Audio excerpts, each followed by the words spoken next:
Good afternoon. I'm Jeff Fruman, United States Attorney for the Southern District of New York.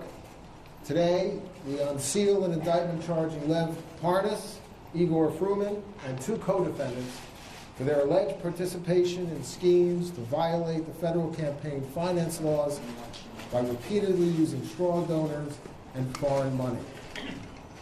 Parnas and Fruman were arrested around 6 p.m. last night at Dulles Airport as they were about to board an international flight with one-way tickets. As alleged in the indictment, the defendants broke the law to gain political influence while avoiding disclosure of who was actually making the donations and where the money was coming from.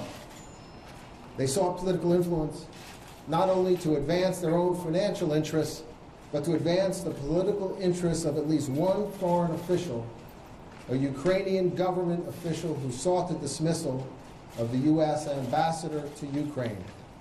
And with respect to that last allegation, let me take you through some of the money flow.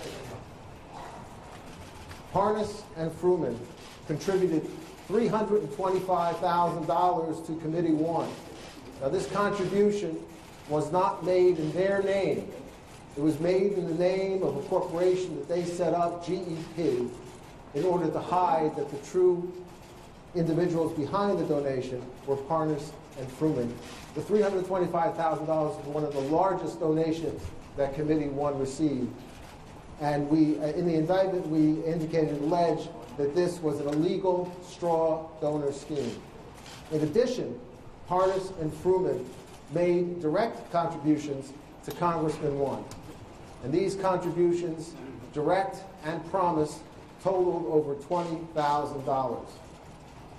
Moreover, Committee 1 spent approximately $3 million to benefit Congressman 1.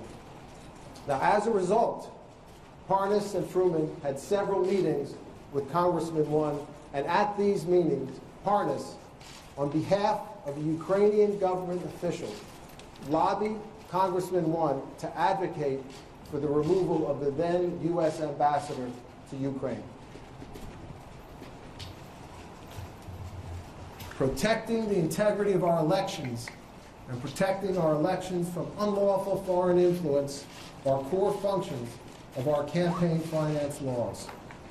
And as this office has made clear, we will not hesitate to investigate and prosecute those who engage in criminal conduct that draws into question the integrity of our political process. And I want to add that this investigation is continuing. Now, I want to acknowledge and thank our wonderful AUSAs who worked on prosecuting and investigating this case and will continue to investigate this case. To my right is Rebecca Donaleski, and someone who would ordinarily be to her right, Nick Rose, could not be here today because he is in the Eastern District of Virginia assisting with the presentment of Parnas and Fruman. But to Rebecca's right is Russ Capone and Edward Discan, and they are our marvelous co-chiefs of our public corruption unit. And I also want to thank our partner in this case and so many of our important cases, the New York office of the FBI, represented here today. To my left, Bill Sweeney, my good friend, the Assistant Director in charge of the New York Field Office. To his left, Mike Driscoll, the Special Agent in charge of the Criminal Division. And to his left, George Kazami, the Special Agent in charge of Public Corruption at the FBI.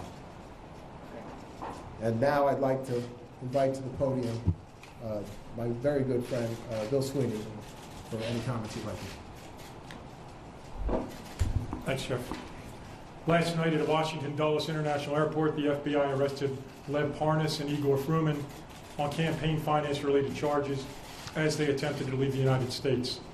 Andrei Kukushkin was arrested in San Francisco shortly thereafter. David Correa, the fourth individual charged in today's indictment, is not yet in our custody. Campaign finance laws exist for a reason. The American people expect and deserve an election process that has not been corrupted by the influence of foreign interest, and the public has a right to know the true source of campaign contributions. Laws make up the fabric of who we are as a nation. These allegations are not about some technicality, a civil violation, or an error on a form.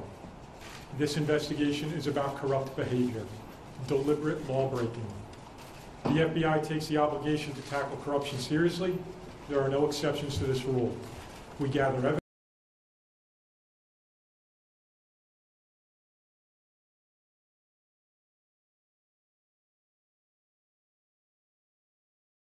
District. Thank you as well to our FBI personnel in our offices in Miami, San Francisco, and Washington, D.C. And of course, thanks, Mike and George, to your team and the team of agents and professionals who are quiet professionals and solid public servants here in the New York office. Thank you. Thank you. Thank you.